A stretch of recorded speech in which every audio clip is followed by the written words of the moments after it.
we live in a world where we create megatons and megatons of data every second, and we don't know where it's going, and we actually don't care. We only care about it when it breaks down, when something goes wrong, and then everybody is like, oh my god, iCloud can be hacked, so oh my god, I didn't know that. And you're like, really, if your password is called password123, you shouldn't be surprised.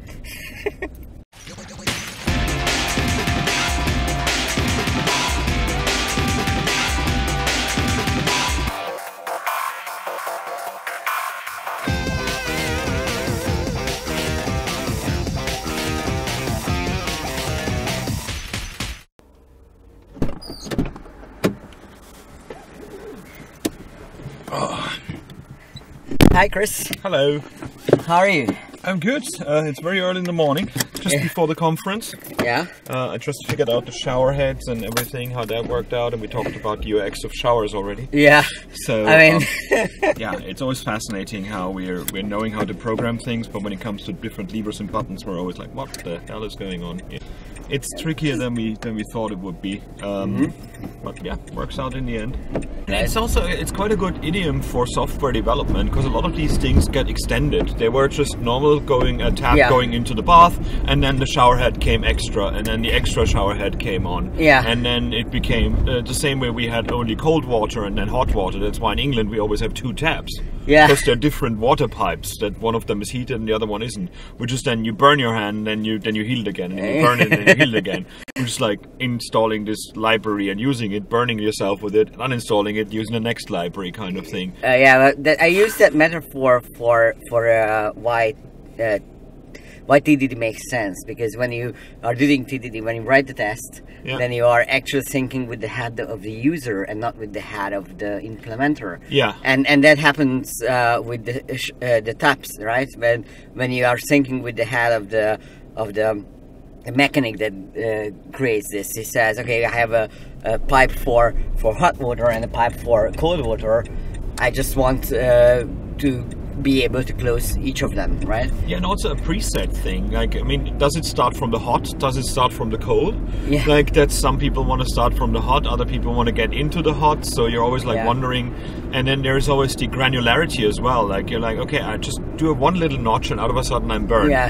And again, it's like, okay, I'm using this extra piece of software, or I'm using this extra build script that makes my life so much easier, and out of a sudden you made it so much more complex for anybody to take that project off from you and maintain it, because you actually assume them to work like you.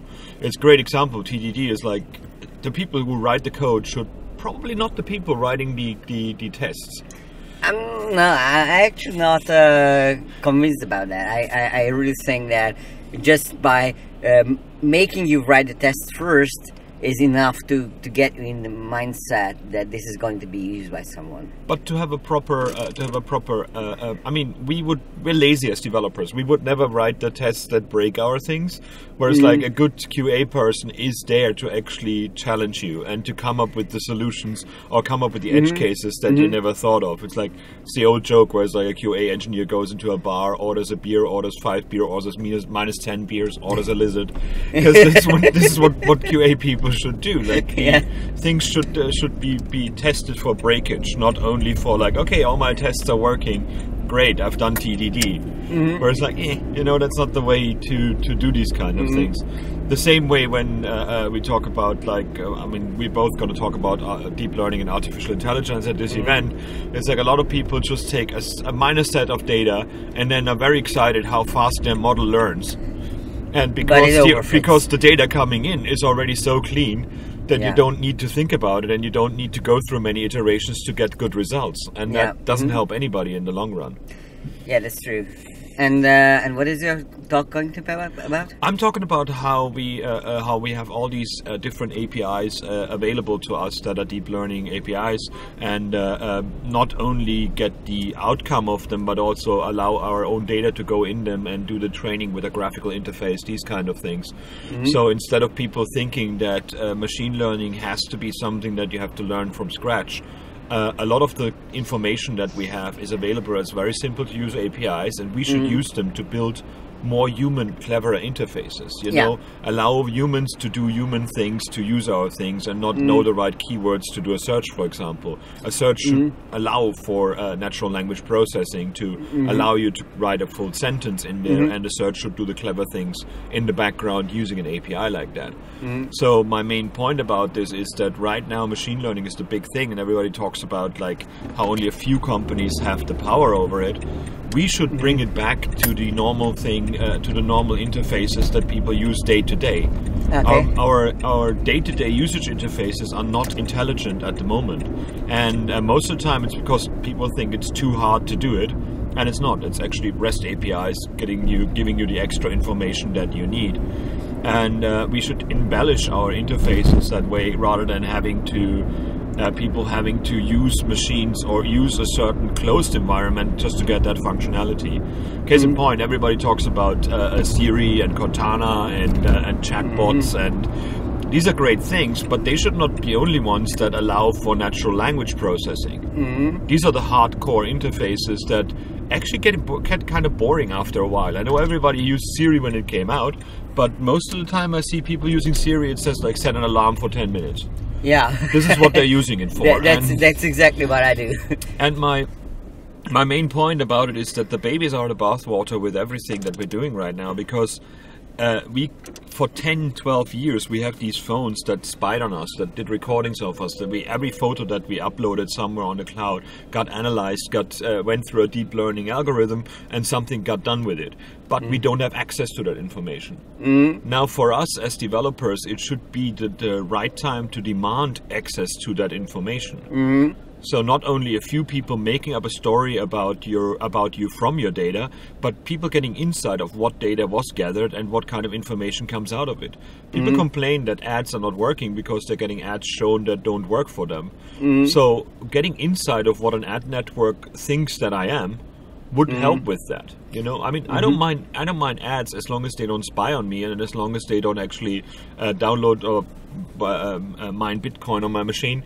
I'm happy to buy things if they're actually relevant to me, but if ads only disrupt what we're doing, then our whole business model of the web is broken. We gotta do better than that. Yeah, and even people who do it amazingly well. Amazon is just incredible in their machine learning. And I just bought a suitcase on Amazon, and it's got a lifetime guarantee. Yeah. So okay, what does Amazon do? It shows me ads for more suitcases. That makes no sense. Like, it has a lifetime guarantee. If the thing breaks, I get it replaced. I don't need another suitcase. I'm happy with the one that I have. But offer me things that add to my suitcase, or offer me things that make it easier to use my suitcase, but not another suitcase. Our ads should be cleverer than that. We're spying on people all the time with all the software that people are doing, but we're not using the information for the benefit of the end user. We're using it basically to show more random stuff that pays more. It's an interesting one to say though, because like this is the most obvious thing, but so many times we get too excited about technical innovation and we want to do new cool stuff rather than understanding what people really want, what people really come for. And that's where, again, UX and user research comes in, I think. And a lot of times it needs to be... I love, for example, that we're having the emotion recognition in video and audio and images. So when you do, for example, a test of a website, you have a camera on, like this one right now. And instead, in addition to what the interviewer asks people, what they think of it, we also have the facial expressions. And we know how many times they just tried to please the interviewer, or they actually were confused about an interface. Okay. So doing emotion recognition in user testing while they're actually working with your system is a very, very powerful tool to get this extra information, and it's very honest information as well. Yeah. Because it's when we as humans try to lie or try to say like, I know this, and our body language basically tells no, you don't. Yeah. Then we know it's like, it's not that we discover people lying, but it actually means our interfaces should be better because they're confusing people. They just don't want to admit it. Yeah, I actually had an interesting discussion a few weeks back with one of the cab drivers in Budapest, and we have this app called Taxify. It's like Uber, just for taxis, right? Like My Taxi. Yeah. And the thing is that he was when I told him that I was teaching a workshop about continuous deployment, and I taught him what continuous deployment was. He just lost his mind because he said, "Oh, that's the thing that I hate the most. They update everything and everything changes all the time, and I can't figure out what's where because they put it to some other place that I'm not used to." So he was really upset about the whole concept of continuous deployment. And he also said that, okay, I would be really happy about people fixing stuff, but no one ever asked me if I liked it.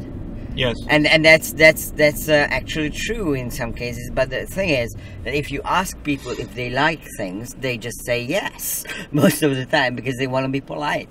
And that's actually a real problem, that you actually have to figure out what people really think about things, and even just figure out what makes more money, even if it's not super convenient for the user. Well, it's like the hoarding mentality as well. Like, oh yeah, do you want this new feature? Sure, I can use more features. Yeah. If the feature makes sense or not doesn't matter at the beginning. We just don't use it later on. Yeah. Like when Twitter came out, it was a great messaging platform just for 140 characters, and out of a sudden it became a video platform and an image platform and an audio platform, and like you can have groups and all kind of stuff, and everything always becomes like we have to keep innovating and putting new features into our system, and then these systems become too complex and the next one comes to take over and say like, we're much more lightweight than the other one because we don't have all these features until next month when we get these features again.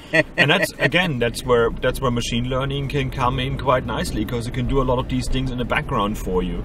Yeah. And for example, Slack is a great example where the Slack bots analyze what's going on in your text and then give you buttons and functionality and shortcuts depending on what you've been writing, rather than just like, here's a new feature, do you like it? Maybe. Do an A/B test. You don't need to do it because you give the functionality according to what the user did with your interface. Yeah. And that's a very clever way of doing it, I think. Yeah, people like to say yes to a lot of things because they don't want to be seen to be falling behind as well.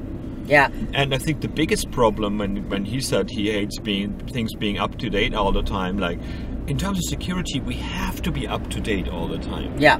And I hate when a certain company or other companies keeps talking about that something just works magically.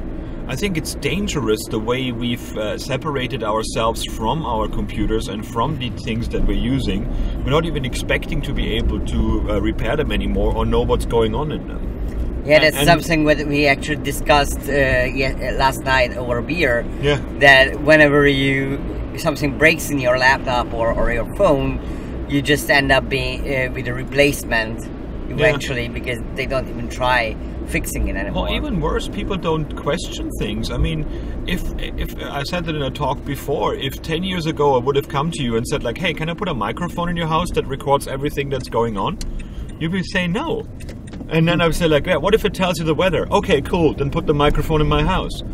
Like, we put these cameras and recording devices, and we carry these mobile phones with us that record everything we do, but we don't even question where the data goes, and we have no insight into it for the sake of having convenience.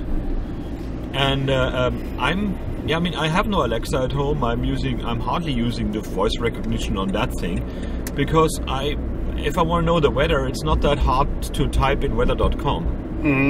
You know, but I'm old school, so probably people who are growing up with these machines right now just expect computers to be everywhere, and you just talk to them and you get the information back. It's like Star Trek used to be in 1993 when we watched it on television. We have this now, and we're still not happy. It always cracks me up when people go like, oh, I don't mind. I mean, I've got nothing to hide, and if you got nothing to hide, the government should be getting all the information from you. And I'm like, well, that would work if they were not inept about it.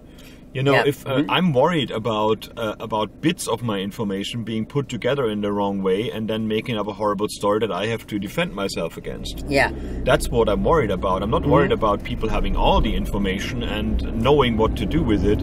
But if you look at the track record of governments losing information and governments falling for fake news accounts as well. Yeah. They're also human, you know, like there's like, I don't trust anybody with all my information except for myself.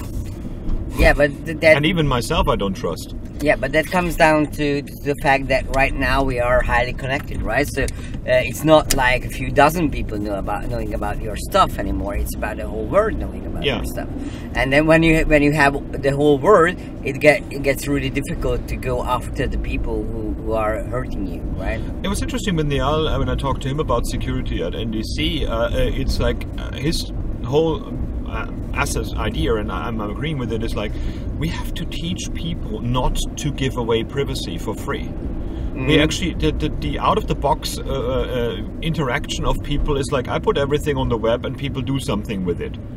I'm totally okay if my phone tracks my location all the time, unless somebody starts to stalk me and wants to kill me. Then out of a sudden it becomes less useful that my phone knows where I am all the time. Yeah. So the preset of people giving away information without thinking about it is something we need to fight. We need to make people aware that their information is worth a lot of money and also worth a lot of danger for them. So they need to actually understand that it makes no sense to upload your photos with your GPS data intact, for example. Yeah.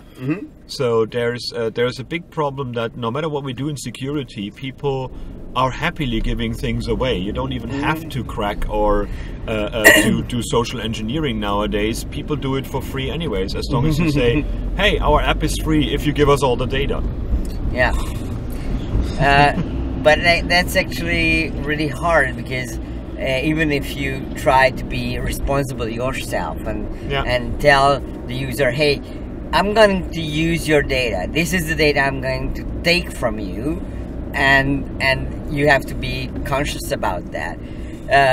Either of two things going to happen. One, you scare away your users because they're not used to being informed about that, right? And then suddenly it becomes scary, or they become aware of this for your application, but not for your competitors, who might actually be using that data in a less responsible way. Yeah, definitely. I mean, when I worked for Mozilla, there was always the problem. Firefox always tried to be very, very adamant about, like, we don't take your information, we do this, you have to opt in for everything that's going on. And people didn't like it because they don't like opting in. They just, why don't you let me opt out? And I think opt out is such a cop-out in terms of safety, in terms of not being sued. Okay. Like companies telling me, like, well, yeah, we record everything, but there is a menu where you can untick the things. Nobody finds this. Nobody reads terms and conditions. So it's always like, oh, they could have turned it off. And you're like, well, no, you didn't make it obvious to them that that's even being recorded. But if you tell people what you record, then they get freaked out by and use the one that seems to be easier. Yeah.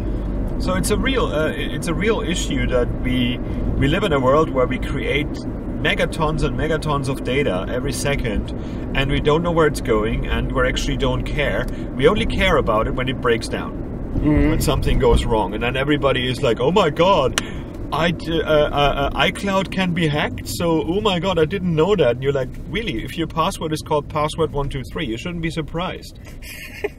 You know, it's I mean, it's actually, for passwords, it's even simple, because you just have to use a service like LastPass, right? And well, I mean, I'm using the Intel one at the moment, and I'm still worried about this, because I mean, all these, like, well, I mean, if they don't store my data, then fine. But the ones that store your data, all you have to do is hack that system, and you got access to everything. That's true. It's a single point of failure kind of opportunity. We have to get rid of passwords. Period. I mean, we have biometric information, we have systems like this phone knows who I am. Why do I have to put another password and login and username for your service in there as well? Yeah. 99% of the time it's just because you want to keep the tracking and you want a database of emails that you can sell to clients. It's not a matter of like, oh, we keep your extra security by putting another login in there. There is ways from every operating system to get the identity of the user or get a verified token that this is this user. Yeah. But everybody puts their own interfaces in it, and that teaches people a lot of bad practices. I love these, like, oh, your password isn't strong enough, but it doesn't tell me what the rules are. Yeah, that can be really annoying. Like, just don't tell me, like, this is to reload, like, and especially when you have these, when every browser asks you if you want to save your login, and it does it on the page where you entered your password wrong. Like, oh, you just entered the wrong password. Do you want to save this? And you're like, no, it's the wrong password. Don't ask me to save that. Only ask me to save after there was a successful login. Yeah. And we talked about this the other day on Twitter, like, how do you do this? We could do it with a 200OK HTTP header, and only then trigger the browser saving thing. But it's interesting how these simple interfaces can really be in your way, because once you save the wrong login, it autofills it for you all the time as well. Yeah. It's fascinating how technology is in our life as a ubiquitous thing, but we don't take ownership over it anymore. We don't want to understand it. We just hope it's there, and it pains me every time I talk to people who are not working in IT, and they look at us as gods. They're like, oh my God, you know this, you know how computers work, that's amazing. And I'm like, this is 2017, we had computers for 50 years? Like, why is this still such a thing? Why are people still afraid of technology? Why are they still thinking of this something as, I'm too stupid for that, I don't want to understand it? I think we failed in educating people on basic understanding what machines and computers do. Yeah, but even if you think about deep learning, when I talk to developers about deep learning, and when I tell them that, okay, I've been playing around with deep learning, I've been doing this for a year, I can actually build like basic stuff and not so basic stuff, and when I tell that to even programmers, they're like, oh, you're a god, because developers don't have experience with deep learning, and what you don't understand, you fear. And that's natural to fear something that you don't understand, right? It's also a new buzzword. I mean, a lot of companies make like deep learning or machine learning this like magical thing, like, oh God, we're a startup in the Silicon Valley, we do deep learning. Please give us VC money. We don't tell you what we're doing, but basically this is the cool new thing to do, much like we do microservices was before, or we do service, software as a service, we do like PaaS, we use cloud. Yeah. Like we always do this, like, and then the press runs with it. Then like, oh my God, look what IBM Watson can do. It can predict cancer before you get it. And actually, while we are at IBM Watson, I am really annoyed by the way IBM goes around with this, because they like to paint this picture that IBM Watson is like a single really strong AI piece of software, but in reality it's just a set of simple deep learning models, and not even all of them are deep learning, they are just different machine learning models as a suite, but it's not like something that works out of the box, and not like something that understands the problems that you have. Yeah, I mean, but none of them do, and if they do, they're gonna have horrible results, because they're gonna cut corners trying to understand things. So, but this is how marketing works. I mean, you can't fault IBM. I think a lot of the hype about IBM, especially after it's been on Jeopardy,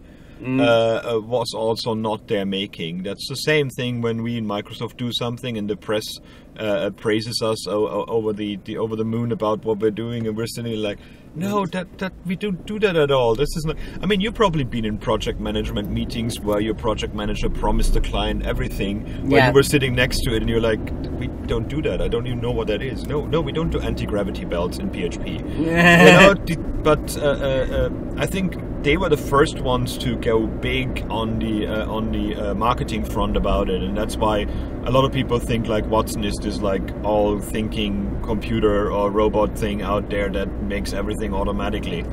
And Google does the same with their Go stuff now. The DeepMind now having a new Go algorithm this morning that actually beat the other one 10 times already. And I find these very intelligent, very interesting research things, but a lot of times they're overkill in what they want to do, and they're also kind of scary. I like the Facebook one where they had the two robots starting to talk to each other in their own language that humans couldn't understand anymore. Yeah, and then when you actually look into the article, it turns out that it's nothing scary. It's just the way it was designed, and it's the reason they stopped it. It wasn't because it was scary. The reason they stopped it was because it didn't work well. Yeah. So actually, I think one of the so here's what I give fault to IBM is calling their suite Watson. Yeah. Because they personified it. Yeah. And that is a huge mistake, I think. Well, because Siri, Cortana, that. Yeah, but they were the ones who started this trend. and here's the thing: Apple Newton. even calling deep learning and artificial intelligence is, I think, misleading at some level. Well, artificial intelligence is the old, 80-year-old umbrella term for everything. In the 60s, artificial intelligence was just a computer. It wasn't like today. When they talked about artificial intelligence, it wasn't even a machine learning. And then in the 70s, it becomes like a surrogate term for machine learning. And then in the 2000s, it becomes a surrogate term for deep learning. And every time we do that, people start being afraid that, oh my God, the singularity is coming. And yes, the singularity is coming. It will come at some point. But what I feel where it's misleading is that people seem to think that deep learning is like the ultimate solution. We just have to wait a bit until it gets better.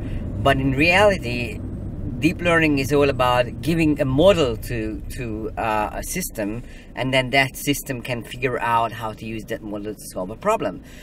But it isn't able to create a model of the real world by itself. It does repetition and it does analysis, but it doesn't do innovation, and it doesn't do creativity. Mm-hmm. I'm having this in my talk where I talk about we just play a lot of Trivial Pursuit. Mm-hmm. And a lot of these questions, I still have no idea what these questions mean, but I learned the answers by heart. And this is what computers do as well. Yeah. They don't do the like, I remember this by comparing it with something else, because then it makes more sense to me. I mean, metaphors is something that never works with AIs, right? I mean, with deep learning stuff. So I think there is a vital piece missing for the singularity. I do think that deep learning will have a role in creating the singularity. But if you ask me if the singularity is around the corner, I don't think so. Not yet. No, and I also think that we don't understand that deep learning is just yet another tool to make our life easier. Mm-hmm. It's really good at spotting mistakes in repetitive tasks where humans are terrible. I mean, when we talk about automation and like machines that create things like drilling machines and stuff, monitoring themselves, this is a good thing. Humans should not do the same job over and over and over again, because as soon as we do it, we get bored, and when we get bored, we make mistakes. And when we do mistakes in a factory, people die. Yeah, that's absolutely true. If robots get break because they actually get tired of or they have a problem in their programming, fine. But if humans get die because they just had to do boring repetitive tasks, this is what computers are better at. Yeah, we said about yesterday as well when we talked about automation. It's like it's gonna kill a lot of jobs, and a lot of these jobs are due to killing. They're ready to be gone. And they should be gone. Yeah, I mean, humans shouldn't do those. Anything that is repetitive should be gone. Yeah. But the problem is that is everyone as a person able to work in an industry that requires creativity? So my main problem is that a lot of these folks who are working in repetitive jobs, they don't want to learn how to do creative stuff because they are already rooted in their old ways, and they want their old jobs back. Let's face it though, those people have been told their whole life that they're too stupid to do anything else. That's true, yeah. So if we had a universal income, if you didn't have to work to live, and I'm 100% sure that a lot of these people would find creativity in themselves that they never thought of before. Because they would feel secure in their thinking that they actually have time to find out something new about themselves. My father and my brother have the same DNA as me. One of them is a fireman, the other one was a coal miner and then a factory worker. My brother keeps saying to me when I show him the computer stuff that I'm doing that he's too stupid for that and he will never understand it, because his whole life he's been told this is the case. So if he didn't have to do the job just to survive, he probably would find a potential of creativity in himself that we hadn't thought of.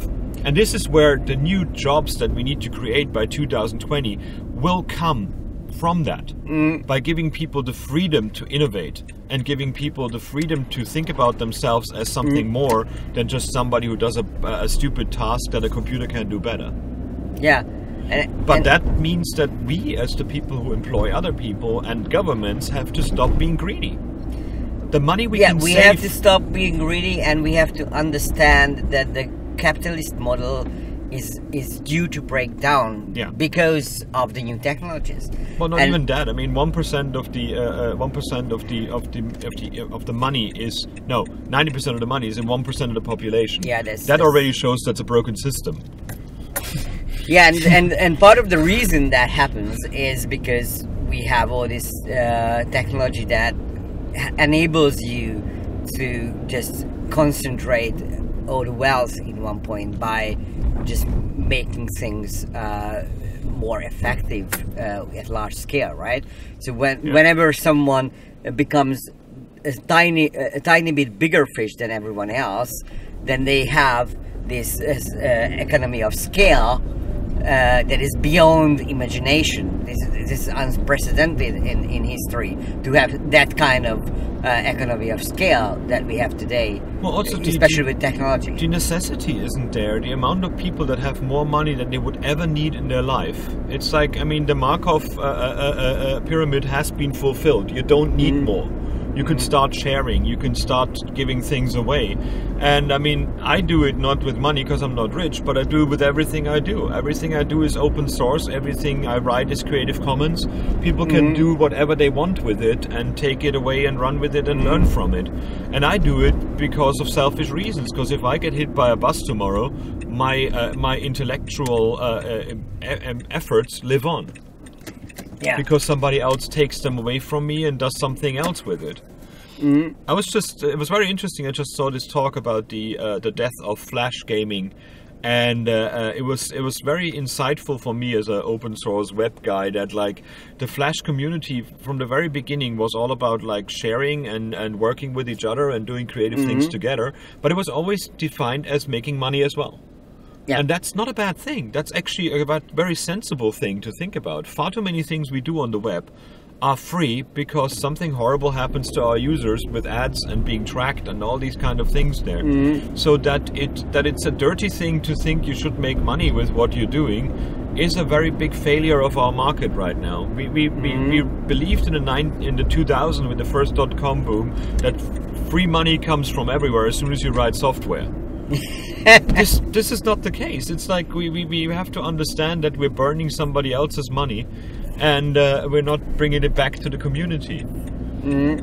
There's a few great books on that one right now, how we actually we made a whole new factory work environment, which is the highly paid developers that we are.